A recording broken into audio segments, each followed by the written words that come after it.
What's up guys, it's James here, and in today's video I'm going to walk through exactly how much my Airbnb listing, my cottage property that I recently purchased, has brought in bookings in the last 3 months. Not quite 3 months actually, it's about 2.5 months that the property has been live and operating. So June, July, and then we're halfway into August here at the time of this recording. So I'm going to walk you through exactly how much money the Airbnb has brought in that time. I'm going to show you how much of it was for June, July, and August, meaning the money that I've already actually brought into the bank account versus what is for future bookings.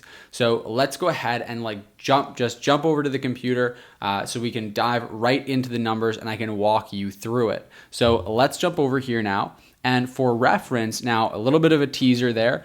You would have seen it. I'm going to break it down, but I want to show you this listing as well so you can kind of give some context to what we're talking about. Now, obviously, I've done a really good job here of optimizing this listing. So you can see here, if we jump into the photos, you can see some really great photos right off the bat. So we've got our listing really optimized. We've got it nicely staged for photography, and you can see that it's a pretty nice property, quite big with some really cool amenities. So it's a cottage property that's just across the road from the water, and so it's got some really great amenities there. We've got some games that we've got out in the garage that you'll see in the pictures here later on.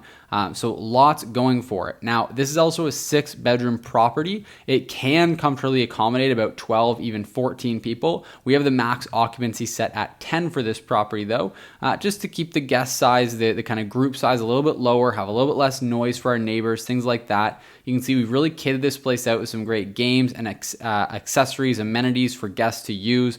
Like for example, the kayaks and bicycles here, lots of really great stuff. And it's also just down the road from a dock. We've got a hot tub. We've also got a sauna on this pad now too. So that's not even updated in the photos. In the listing it shares it, but we don't even have it in the photos yet. So that's something we've got to update. So again, lots of really great amenities here. So just to give some context on what the listing is that we're actually talking about.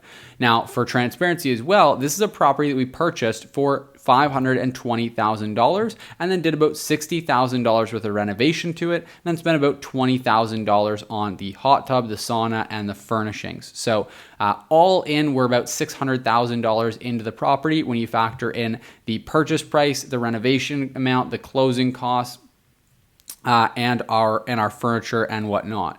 So on that, we've now brought in, surprisingly, I'm still shocked by this. In the first 2.5 months of the property being live, we've got over $81,000 in bookings. Now, we've also taken another $3,000 in direct bookings outside of this for a friend of mine that wanted to have their wedding at the property.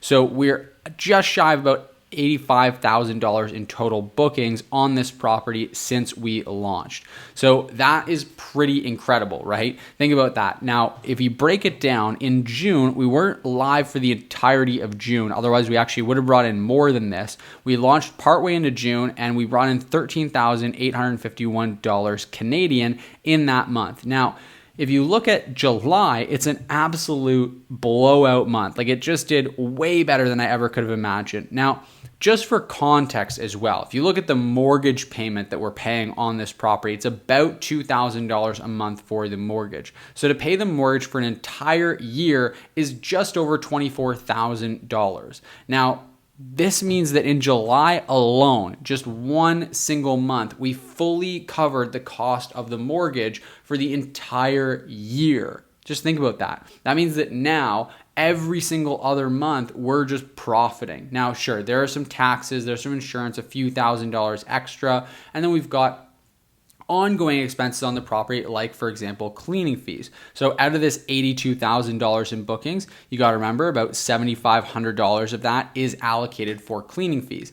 But still, this property is likely going to end up profiting after all of our expenses in 1 year. It's going to be probably about $50,000, maybe even a little bit more than $50,000 over the course of 1 year.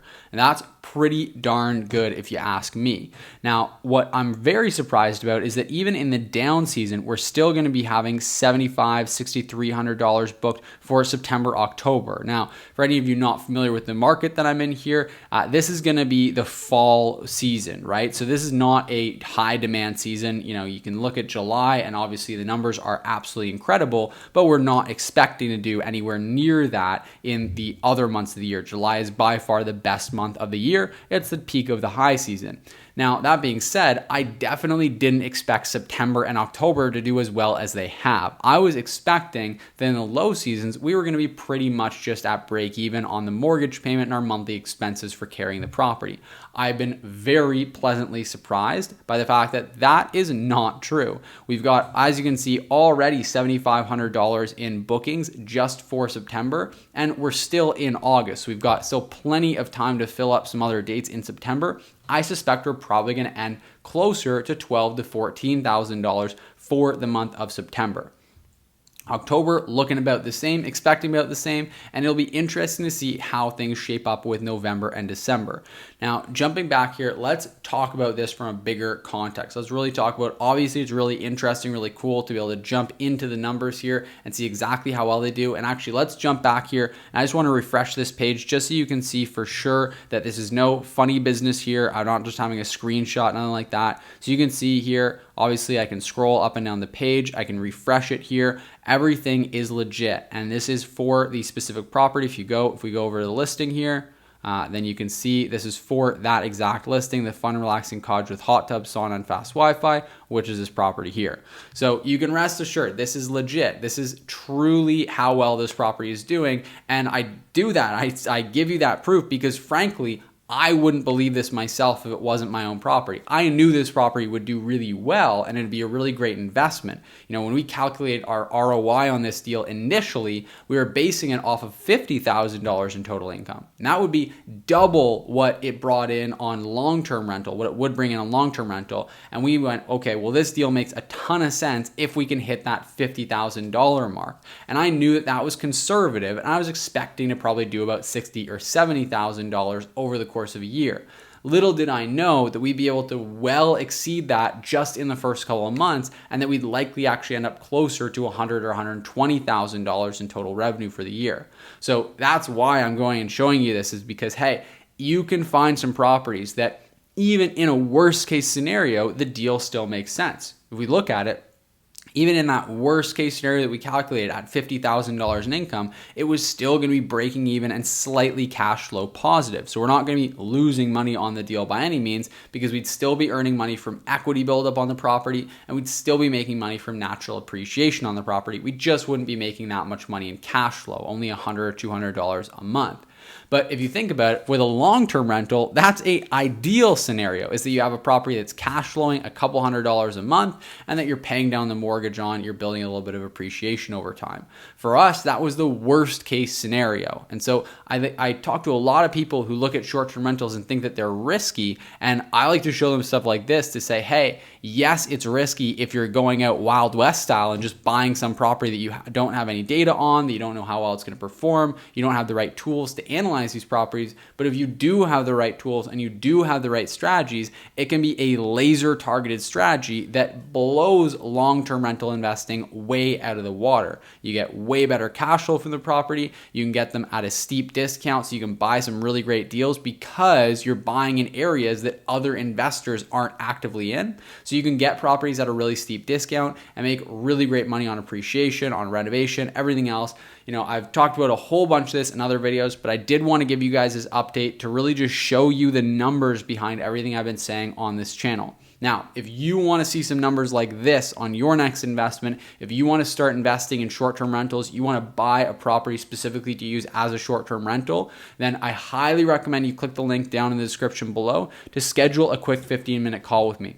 Now, I'm setting aside some time on my calendar here because over the next 6 months, I am going to be working really closely with a small group of students, helping them to start investing or continue investing in short-term rental properties. So if you want to incorporate short-term rentals in your portfolio, if you want to start investing in cash flow heavy assets like short-term rentals, then click the link in the description down below to schedule that 15-minute chat with me. I'd love to just connect and see how I might be able to help you, and if it would be a good fit for us to work together in that intimate small group group that I'm going to be working with, showing them exactly how to do deals just like this. Find deals, make them happen, how to structure them, how to find them, analyze them, how to set them up, how to make them perform. We walk through absolutely everything. So if you want to work directly with me in doing that and getting your next short-term rental property, then click the link in the description down below to schedule that quick chat. I hope you've found this video valuable. I hope you enjoyed seeing behind the scenes of how this listing is actually doing in reality. And if you have, then make sure you smash that like button. Make sure you click it, give it a thumbs up, make it turn blue there. It helps me out tremendously with YouTube's algorithm. And last but not least, before you click away from this video, YouTube keeps telling me that a whole bunch of you guys, the large majority of you, are not yet subscribed to the channel. So make sure if you're watching this video, hit that subscribe button. Maybe it's the first channel you've ever subscribed to. Maybe you don't subscribe to channels. Subscribe to this one. Trust me, I post 2 new videos every single week on this channel. I'm here trying to give you as much value as possible in each one of these videos. So just make sure you hit that subscribe button so you can keep up to date with the channel. And if there's something you want to see in an upcoming video, let me know in the comments down below. I'd love to hear it, and I'd love to provide as much value as possible. So that's all for this video, and I'll see you in the next one.